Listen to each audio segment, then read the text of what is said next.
Welcome, everybody. I am the EDI officer for the Northwest England District. I'm part of a team. So we have Phil Goff is also part of our team, along with. Sorry, I'm getting some feedback. I'm on the video. I think we'll ask Sam if he can Starting the video. if he can just mute that. Thank you. I think you're okay now, Glenn. Thank you. Okay, thank you. I'm going to share my screen so you don't have to look at my face the whole time, and you can have some nice pictures to look at. If this all works.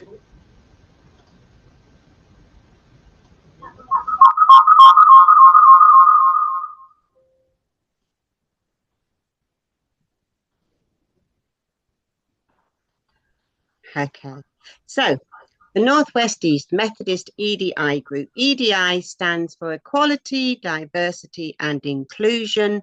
We treat everyone equally. We celebrate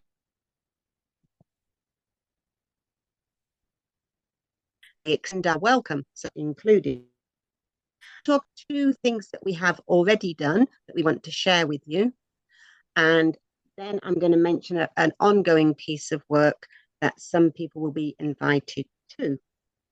So first of all, back in September, if you can remember, we went to Synod back in September and we ran a number of workshops. Some of the things we discussed at those workshops, the Spiritual Home Pledge is a commitment that churches can make to the LGBTQ plus community to say that you are safe in this church. We gave out sweets, hence the picture. And we also had an opportunity to support anybody who was working in EDI in their work in the local churches or circuits, and to encourage them, which is part of our aim as the district team. The next thing I want to talk about is the EDI Book Club. And we think we were the first book club in our new district. And we studied the book, or we read and discussed the book, Transformations, written by Alex Clare Young.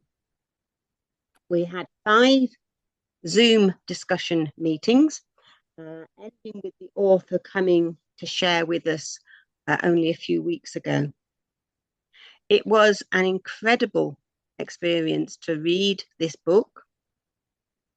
It was a place where we could learn and explore what it means to be trans and or non-binary.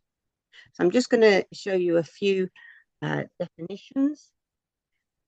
Trans, when I say trans, I mean people who have moved across from the gender assigned to them at birth to a different gender that is more harmonious in how they identify now.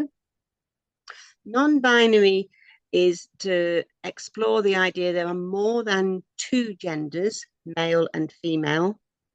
And it's for people who don't want to be constricted to just one or the other. They feel more authentic to describe themselves in different ways. And if you do not consider yourself to be either trans or non-binary, you would be described as cis. And I would just say, please don't say, oh, I'm just normal, because that doesn't help at all. And in this book, Alex included testimonies from 10 trans and or non-binary folk. And there was such a diversity within their experiences and perspectives.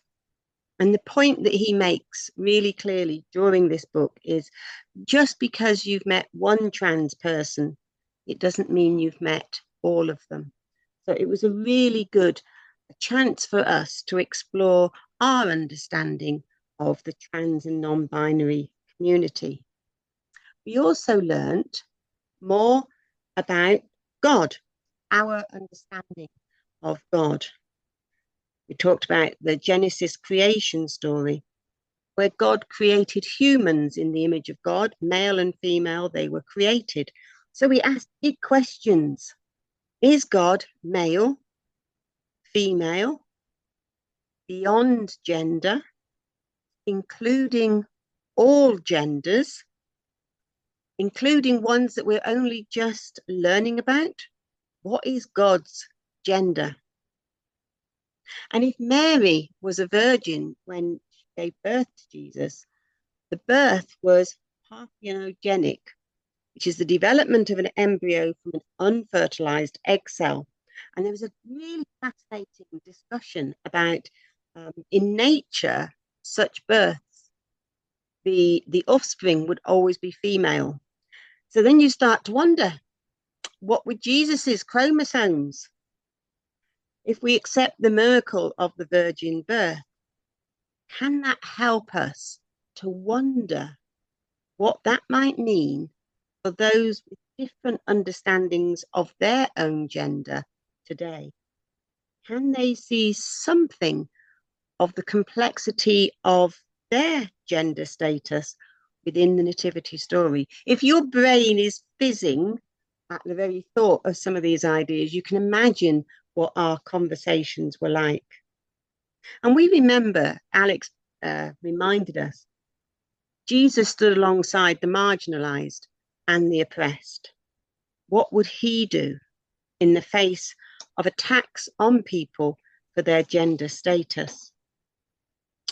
And having considered God and gender, we were also invited to learn more about ourselves. So I put the question, who am I? There's the larger photo is one that was taken of me when I started at a previous circuit, and I look very respectable and ministerial. The other is one of the ones from our wedding a few years ago when I was not being very ministerial at all. My husband hates that photo, so I probably should move on quickly. So how do we see ourselves as we reflect all these different ideas about gender and sexuality? How have our bodies changed? A lot of the questions asked of trans people is, what have they done to their bodies? What interventions might we have had? How many of us have had any kind of operation? Does that medical intervention mean that we are now unnatural or just very grateful? As someone who had major surgery when I was a teenager, I'm very grateful for the surgery that saved my life.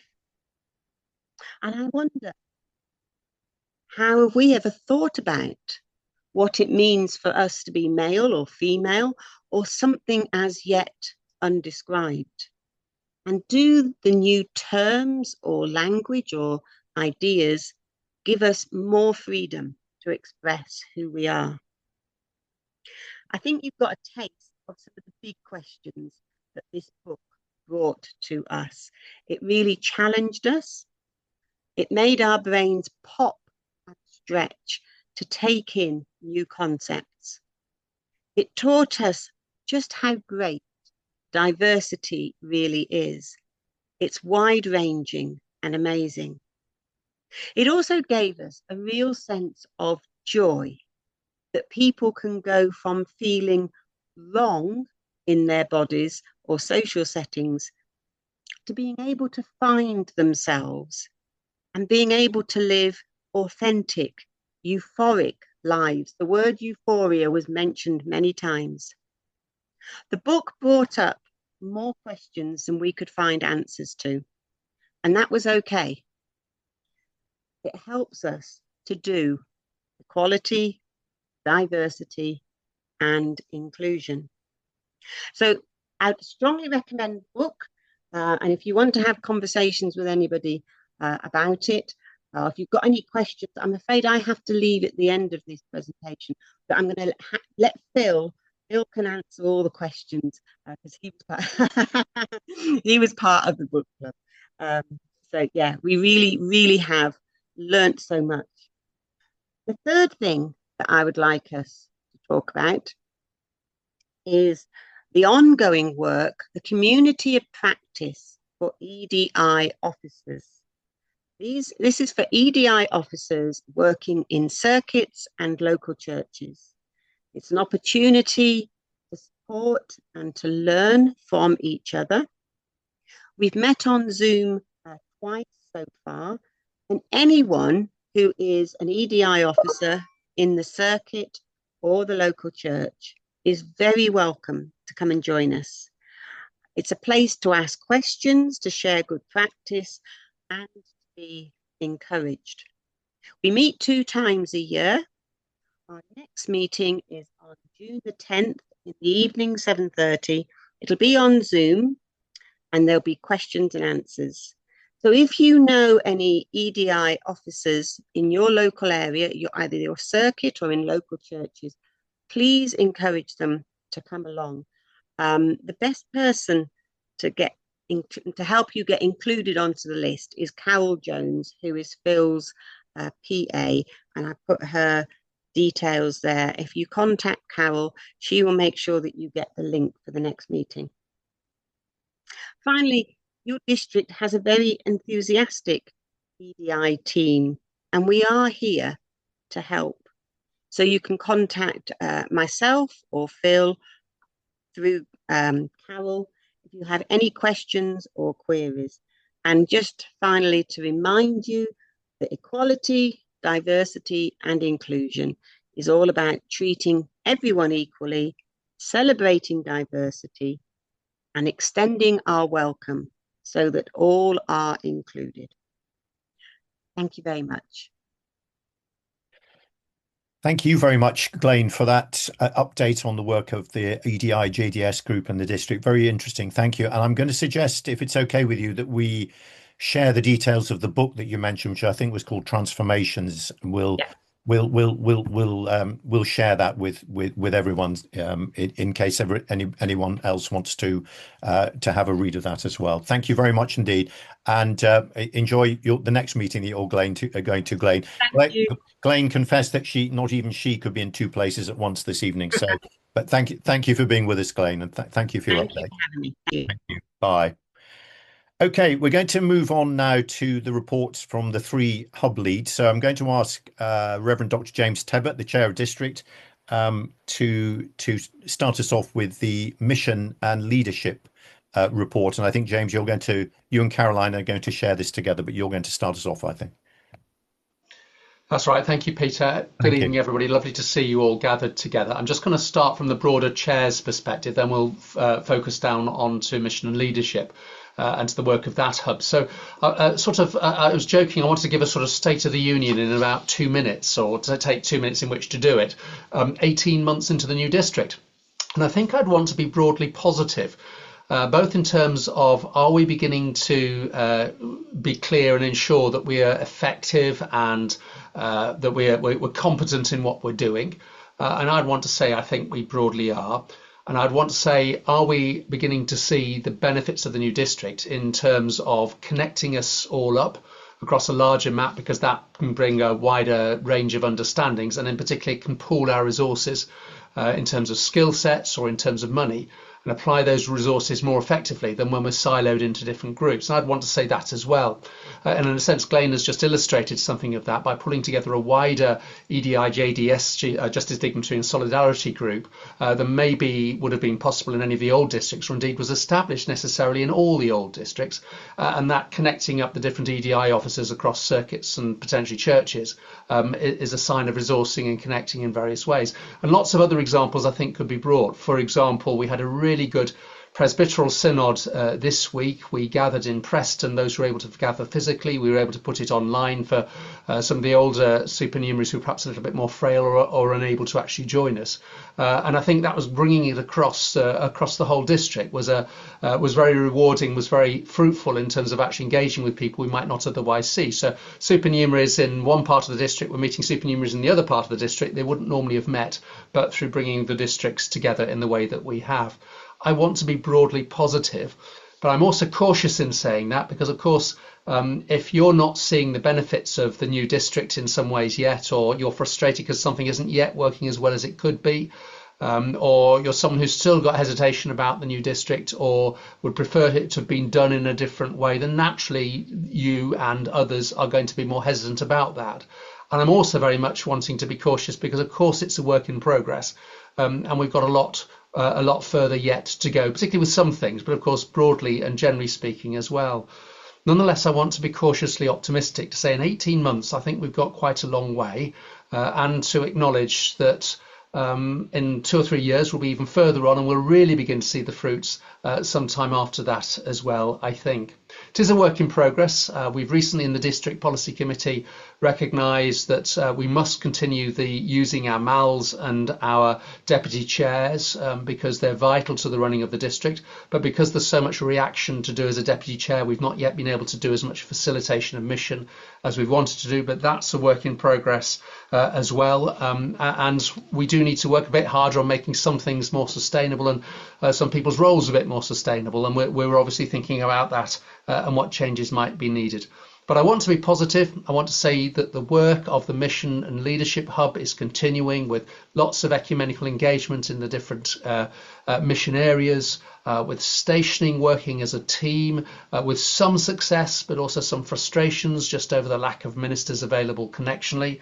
I want to say that things like global relations and the Eco Church Group are all underway. And I want to say particularly thank you to Caroline Ager, who shared some of her time this year to very much support and help that mission, the mission aspect of the Mission and Leadership Hub, and thus to support me and enable me to do some of it, or to release me for other things more effectively than if Caroline had not been involved.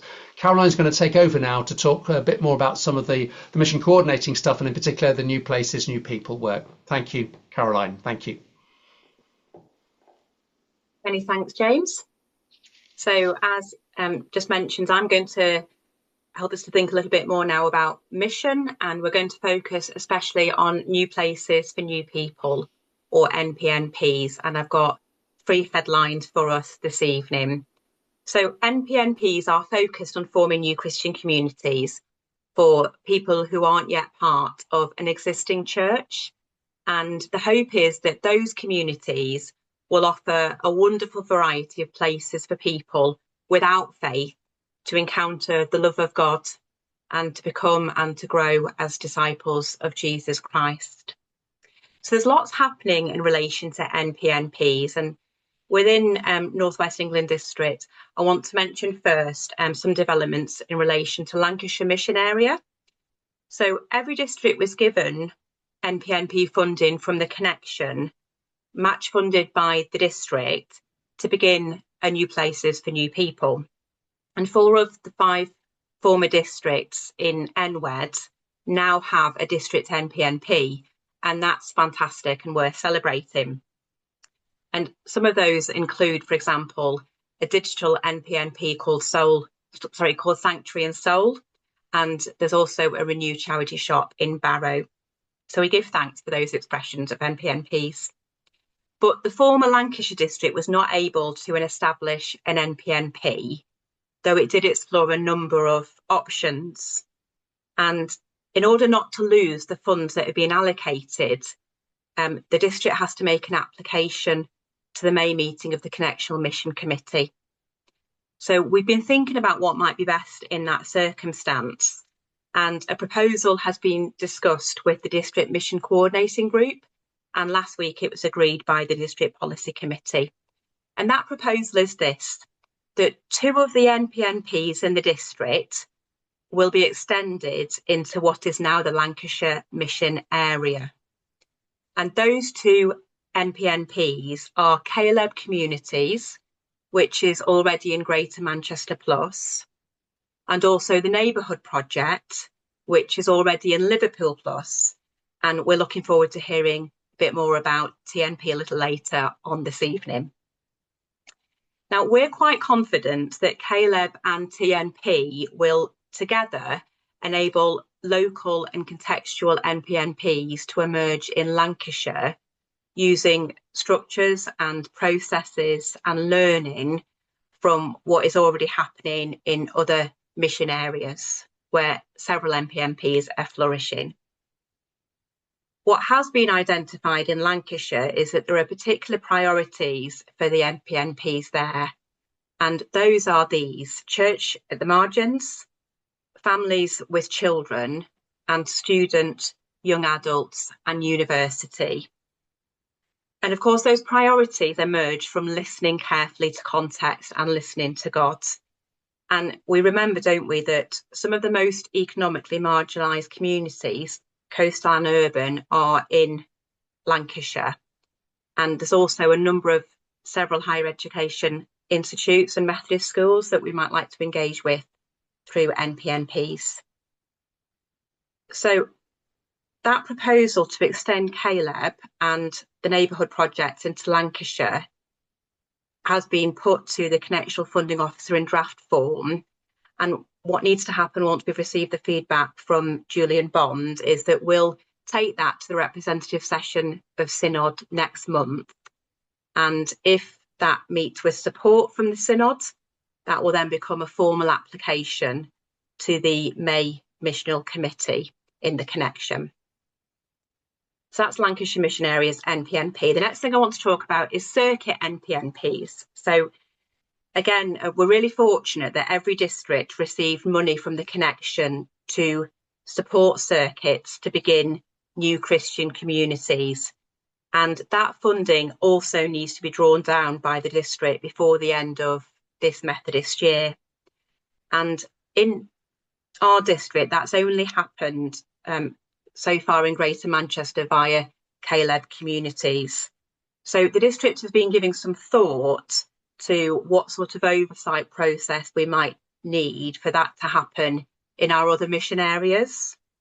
And we're developing that oversight process at the moment, and it's going to need to go to the District Mission Coordinating Group meeting next month, and again to the Synod, and then to the Mission Committee in the connection in May. But I think the key thing here is that that oversight process will be the mechanism by which the funds will be awarded to proposals for circuit, new places for new people and church at the margins. And that'll happen via the district NPNP embedding group. So as we grow this work, so also that NPNP embedding group needs to be grown. And so if that's something that you're interested in being part of, I'd really love to hear from you. But we'll be sharing some more details about what's involved with that in due course via things like our newsletter. So the final headline is a little bit briefer, and this is about the NPNP leads, which are fully funded from the connection. So every district has received funding for a half-time NPNP lead, and we in the North West England district are really fortunate that we have funding for 5 of these for 7 years. And the role of these NPNP leads is to support the circuits and the pioneers in beginning and growing the NPNPs. So we've got some further work to do on how they would be deployed in our district, given what we've already got in place and our particular structures and ways of working. But we are really hopeful that we can work towards recruitment to these roles for a September start, which is really exciting. That's all from me for now. Thanks, Peter. Thank you very much, Caroline. That was a really, and to you, James, too, for a very interesting, very full update on the massive amount of work going on there. So if you've got any questions or comments about James's state of what he called the State of the Union, about the connection, about his cautious optimism, the ecumenical stationing, global relations, or on Caroline's very exciting new places for new people, do please pop them in the chat. If you wish to give a word of encouragement or ask a question, of course, you can do that in person at the end if you wish. But we'd love to get any comments as we go through the evening. Thank you both very much indeed. I'm going to now hand over to Reverend Phil Goff, who's the District Secretary for Ministry and Vocations. And Phil, over to you for an update on your work in the district. Thank you. Thank you very much, Peter, and good evening, everyone. It's good to see you this evening. I too am going to share my screen just with a few photos that you might find interesting.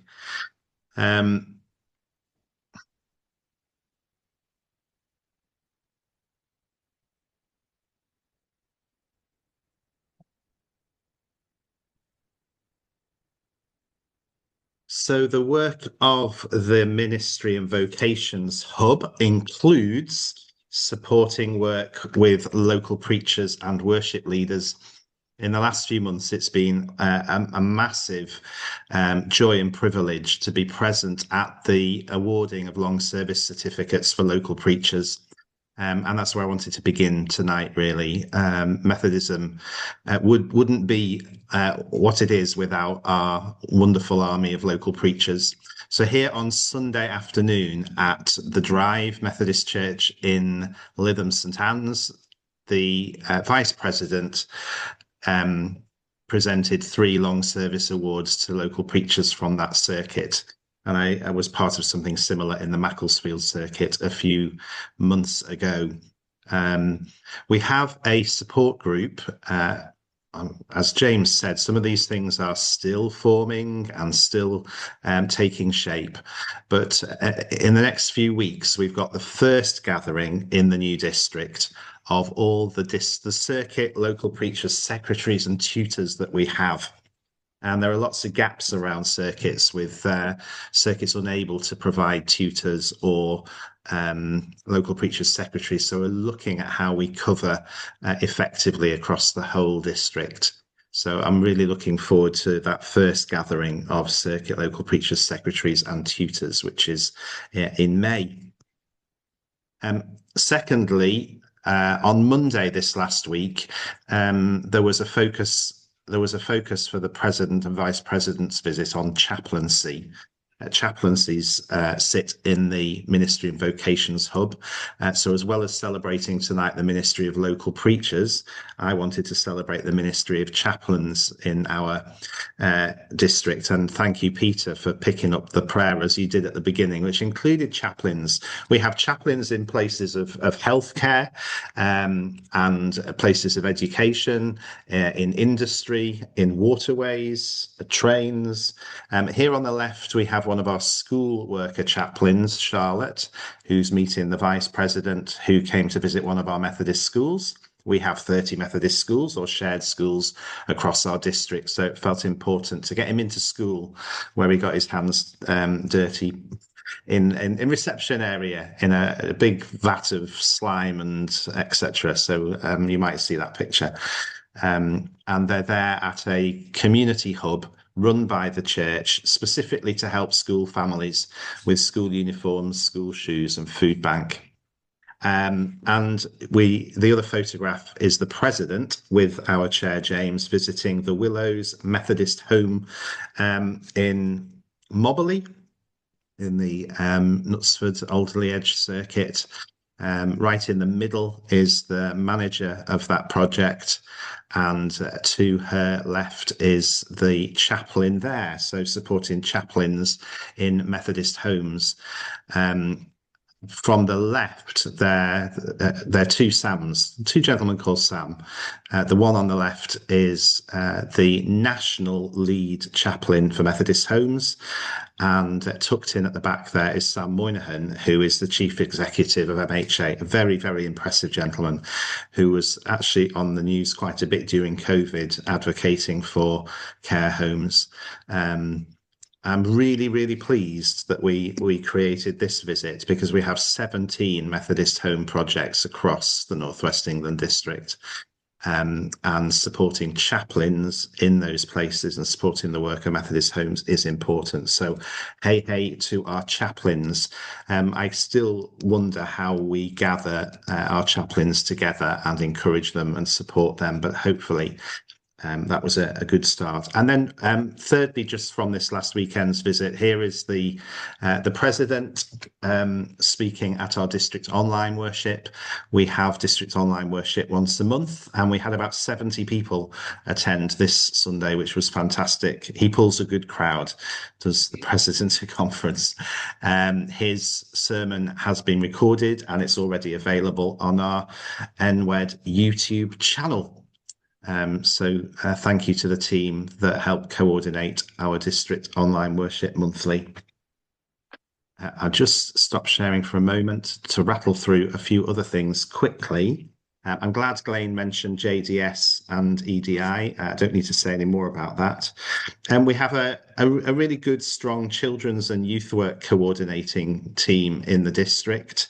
And they're beginning some significant work drawing together a strategy for our work with children and young people across the district. That's a new piece of work that we're beginning. We might wave a flag about it at this coming synod and hope to give a little bit more time to it at the autumn synod, so that people feel that they're able to participate in the construction and the imagination of our strategic plan for children's and youth work ministry in the district. We have a brand new committee in the district called the Wellbeing Committee, which might cover a whole host of things, but it's good to know that well-being is important to us. And we'll be looking at developing a strategy for well-being. We had the blessing of Tori, our comms officer, doing some work on a wellbeing strategy as part of her apprenticeship. So Tori's made a really good start for us. But that will include the kind of things you might expect around opportunities for retreat and ongoing training and development and support, wellbeing events. I put sabbaticals under there as well, because I have a sabbaticals advisory committee in the district that really met for the first time yesterday and began to look at those who are expecting to have sabbaticals next year. So that's a good work in progress. Under supervision, just to say that the district is part of a pilot project, which is very exciting. We've got 3 groups set up in the district doing group supervision, and I'm grateful to those who are part of that. That covers quite a number of our lay employees in different parts of the district. And that will be something that we hope we can roll out further if the pilot project goes well. Just 2 other quick things to mention. A reminder that we have a district training fund where individuals from our churches, not just the ordained lay employees, local preachers, etc., but any Methodist members who identify a training course or resources or events or activities that would really help them. In this first year, there's an amount of up to £350 available for people to apply for a grant to help them access training and development. I feel really proud that we've done that as a district. And it's good that it's begun to be accessed, but it's a reminder to those who are here, if you'd forgotten, and just if you are in conversations with people, remind them that there is some money available in the district if that would help them access funds to develop their skills and opportunities. And I think finally, because we were told to stick to a certain amount of time tonight, there's so much to say, but I wanted to go back to a photo.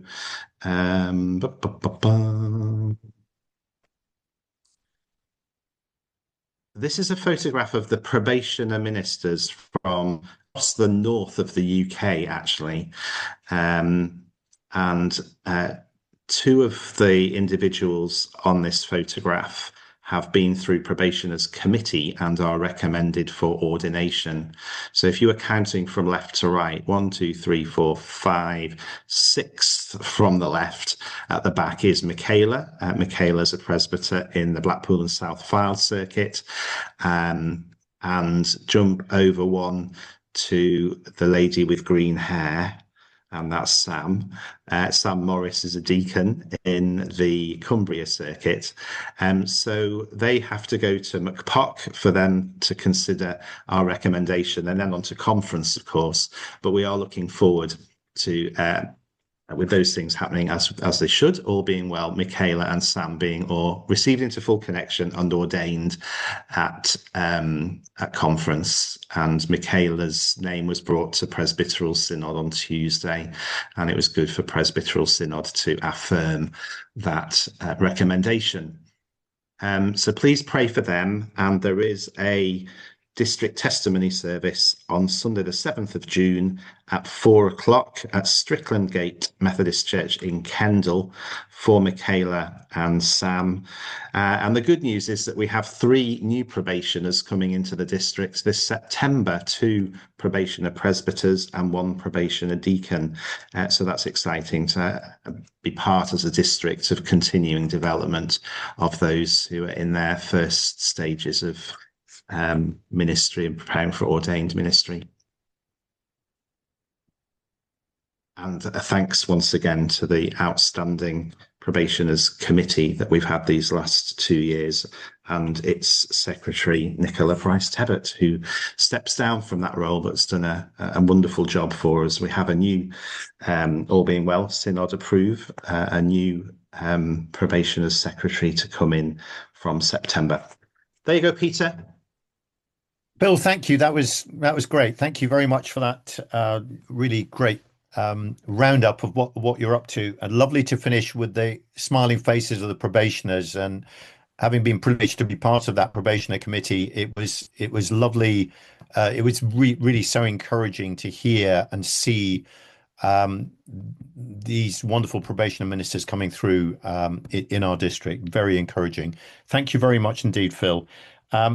We're going to move on now to Heather Ferguson, the District Secretary for Administration and Compliance. And Heather, over to you for an update on your part of life in the district. Thank you, Peter. You're actually getting 3 for the price of 1. Oh, I would expect nothing less. Absolutely. Jolly good. This evening, because my 2 colleagues from the property team in NWED are going to join me. So, Graham, would you mind sharing your screen for me, please?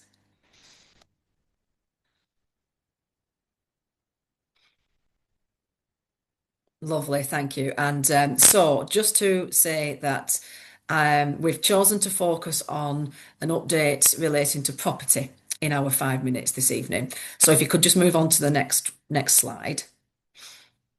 So I'm doing this slide and then the next one, and then I'll be handing over.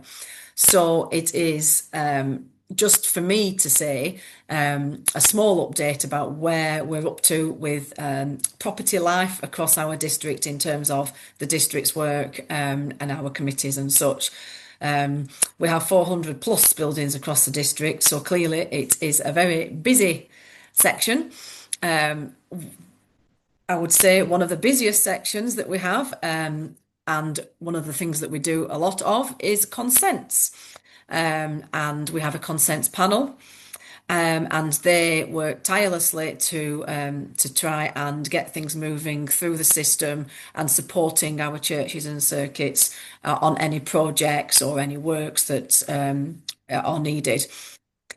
We have just, as part of that consents group, developed a consents policy, which we're hoping will be able to give a little bit more detail to our district's approach to consent giving and what the requirements are.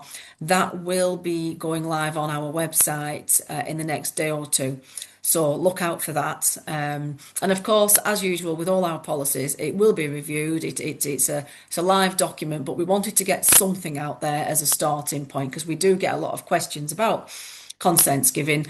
And this is just a starter in terms of some of the resources that we're going to be producing that we can share. Our MANS committee has recently convened, and we are in the process of considering how to approach MANS inspections across the district. We're agreeing a schedule, and further information will be shared with churches and circuits on that in the coming weeks. Of course, last time I spoke about grants, and our property team continue to support with the district grants process.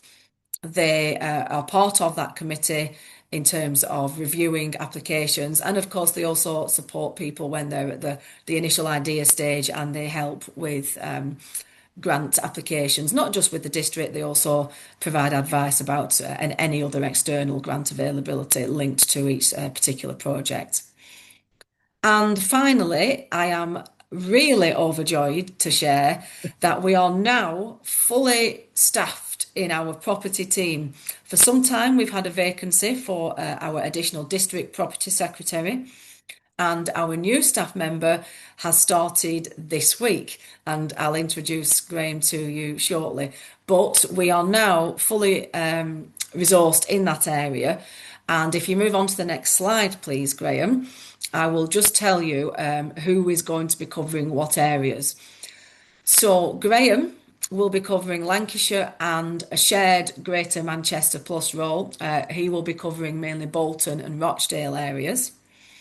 Stephanie will take over Cumbria and Lancashire Plus. Of course, Stephanie's been doing all these areas with the exception of the final one while we had the vacancy. So Stephanie has tried her absolute best to keep things moving, and I think we all are due to share some appreciation to Stephanie for really carrying a huge workload since the district started.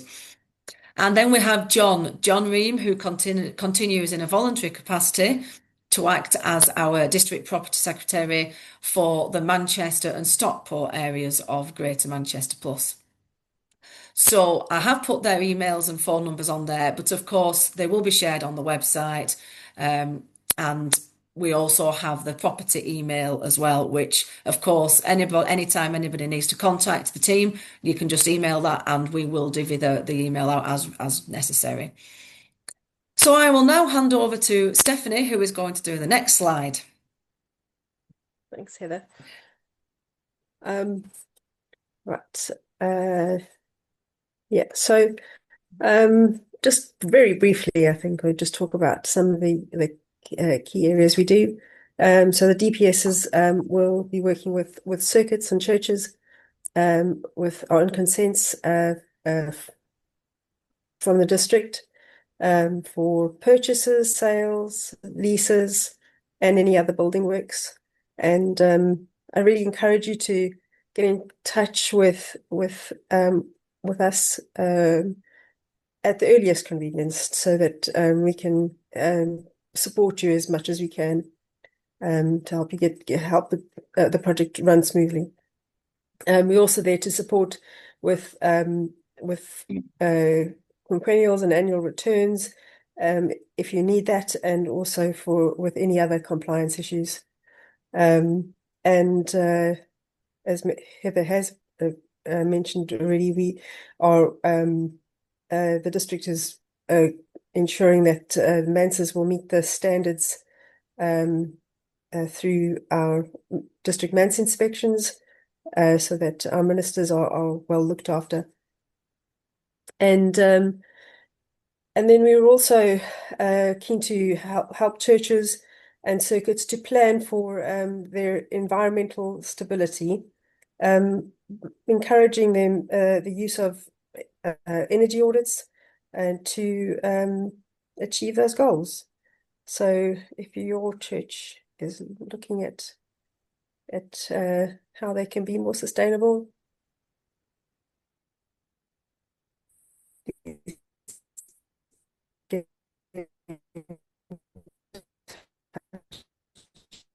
Yeah.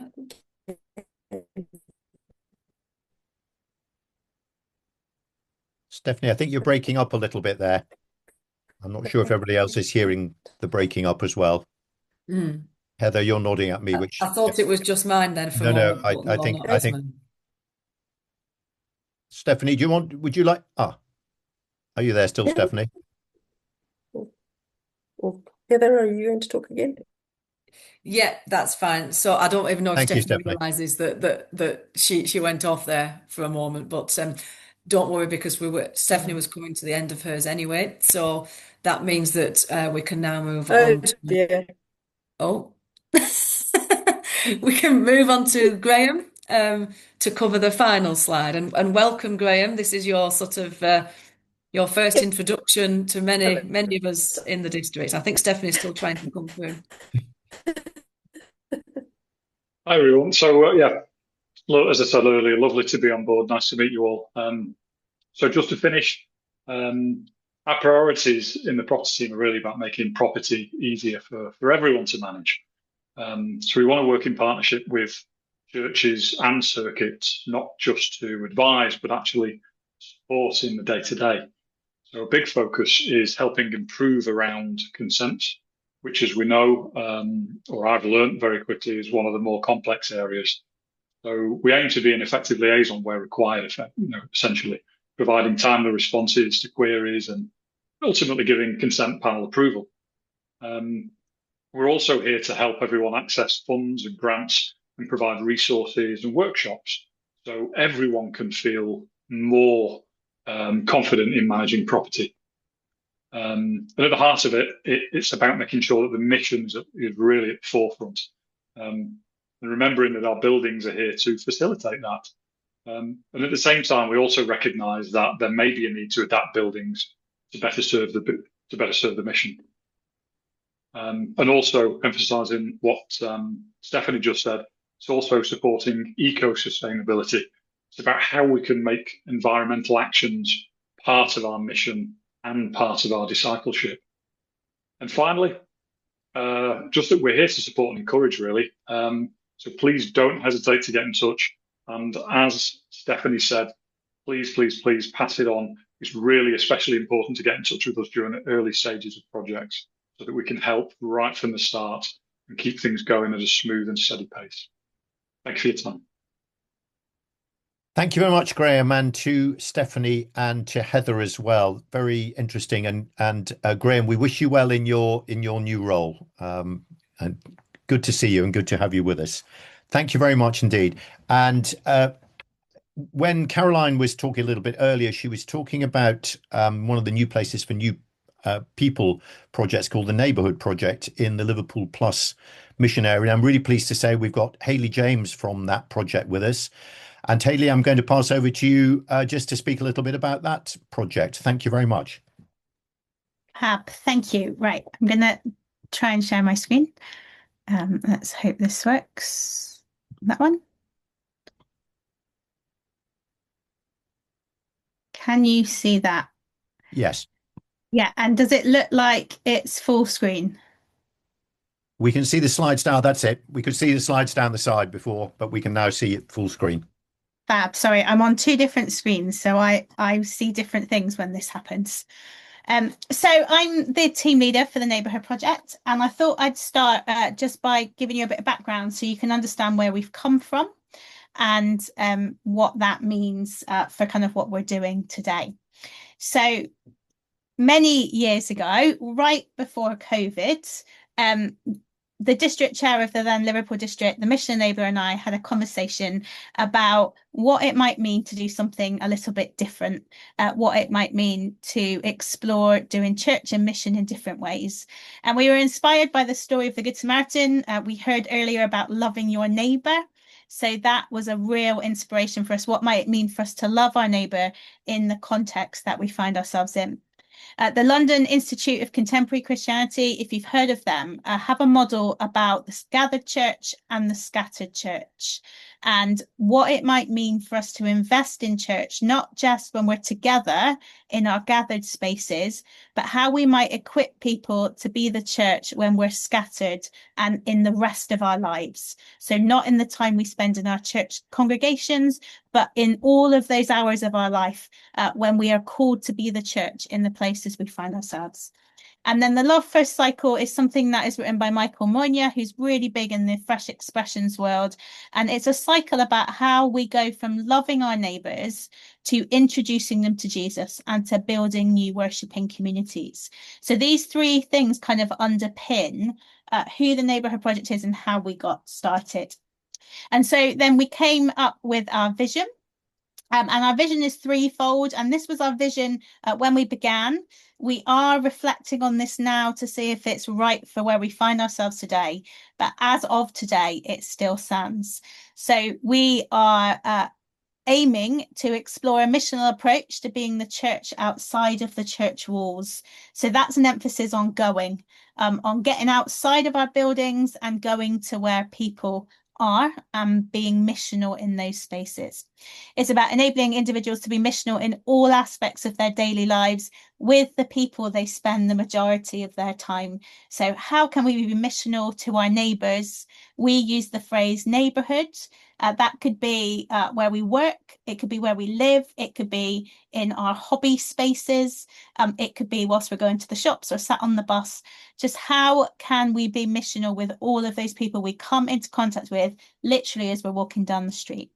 And then finally, from that, to develop new forms of worshipping communities that are deeply contextual so that they're right for the place and the people that are in them. It's not about recreating church as we do it right now maybe in the forms we're used to, but growing church for and with those people that we meet out in the world, and that are locally led. So it's really important that whatever grows is led by leaders that are embedded in those neighbourhoods, and that we grow up leaders from within those neighbourhoods too. It's not about transplanting people in.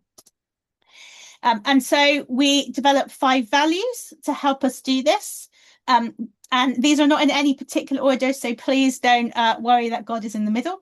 But the first that are on our list is practical love. So this is about how we practically love people. What do we do to show God's love right where we are?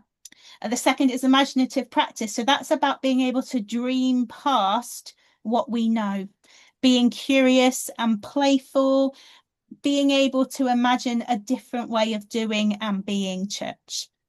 Prayerful discernment. We talk a lot in the Neighbourhood Project about where we've noticed God and how we're joining in. The Missio Day is a really big concept for us. So God is on mission, God is doing stuff in the world, and we are invited to participate. And we do that by learning to discern where God is on the move through prayer and listening, both individually and together. We're really into community. If you follow us on social media, we do a lot of posts about what community is and what we're learning about being community. So we are about forming community. The natural outworking of kind of this stuff is that people gather together to be together, to live together, and to connect with Jesus together too, hopefully. And then finally, it's lifelong learning. So we are not recreating a model for all time. We're not creating another system that everybody has to follow, and this one way of doing things is the only way. We are committed to continuing to grow and to change and to learn and to be responsive to our contexts. So that kind of gives you a bit of a background about where we've come from, but also who we are and what we do, because all of this shapes every single element of who the Neighbourhood Project is and what we do as we live out this work day by day. So what have we been doing? Well, we have been working with individuals and groups to help them live these missional lives. So this has been about inspiring and equipping people. It's been about preaching. It's been about meeting with people in their contexts. It's been about creating spaces for people to learn and reflect and grow. We talk about missional communities, gathering people together who want to explore living this way, and gathering them with others, because it's really hard to do it on your own. So gathering them together into spaces where they can be equipped and supported to kind of learn to notice God and notice what God is saying, what God is doing in their neighbourhoods, and therefore discerning how they might join in. And I love this image. You might recognise this is Caroline. Caroline used to work with us in the Neighbourhood Project.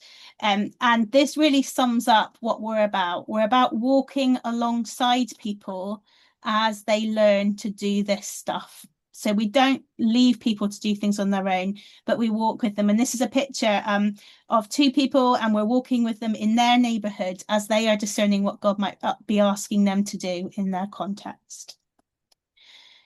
We've also been supporting individuals and groups to join in with what God is doing and saying. So the first bit is about learning to notice, understanding our context, that kind of thing. The second stage is, okay, so now what do we do about it? You know, now we've heard God, now we understand our context, what do we do next? And this involves intentional mission, beginning new groups, and real grassroots accompaniment as people get this stuff up and running. And I've just got a few pictures. I can't explain them all. But for Liz in the top right corner, that was about praying with her neighbours, and she developed a real prayer ministry to the people who lived on her street, which culminated in her doing prayer kind of spaces on her drive and inviting her neighbours to come and pray with her. Food is massively important to us, so lots of the things we do involve food and hospitality. We've developed a community garden, a whole variety of art spaces. Those Easter eggs was someone on their street giving away Easter eggs on Easter to their neighbours and doing a bit of an Easter egg hunt. We've joined in all kinds of events and hosted all kinds of different events in different spaces. The top right picture is a year of wild church. So we developed a wild church that met in a community garden, and that's the things we learned over a year. And again, just building teams, community chaplaincy, just doing all kinds of different things that are missional in the spaces that we find ourselves in. So lots of different groups. Over the last 5 years, we've developed 14 new communities, all doing different things in different places. We like being outside. We like art. That kind of sums up a lot of what we do. There's a lot of work with women, particularly. And then the final thing we've been doing is helping that new work grow into worshipping communities. So we do the listening, we do the joining in, and then what does it mean to grow new communities? And so we've been exploring that together and growing that up. We've been exploring new and creative ways to worship together, what it means to develop discipleship, and how we empower new leaders. And we've been investing in that in lots of different ways in lots of different spaces. And here are just some pictures. We've done Christingles. The bottom left picture is our carols around our campfire over Christmas. Us exploring the nativity a bit crazily up in the top right. And we use things like spiritual practices. So labyrinths, for example, are something that's really important to us. We love out of the box. It's a really great creative way for engaging with the Bible and helping people reflect together. But also part of that is about how we live our life together in community. And the bottom right picture just shows that our evening prayer. So every day we share an evening prayer together, because it's not just about how we explore faith, but how we have a rhythm of shared life that equips and encourages us in our faith. And so really we've been being a catalyst just to help things get going and to support things to develop.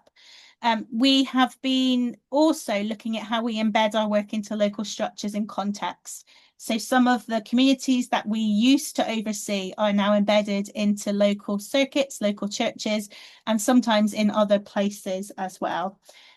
So we're left currently with this amount of work. I won't read them, but these are the things we're currently overseeing, and we are exploring what we do next. And that was a whistle stops tour of the Neighbourhood Project. I hope that was okay. Oh, Hayley, that was fantastic. Thank you. That was really wonderful to hear. Thank you so much for sharing. And I'm sure that we all would wish to affirm and encourage you and your colleagues on the Neighbourhood Project. I'm sure we could all do with a bit more wild church.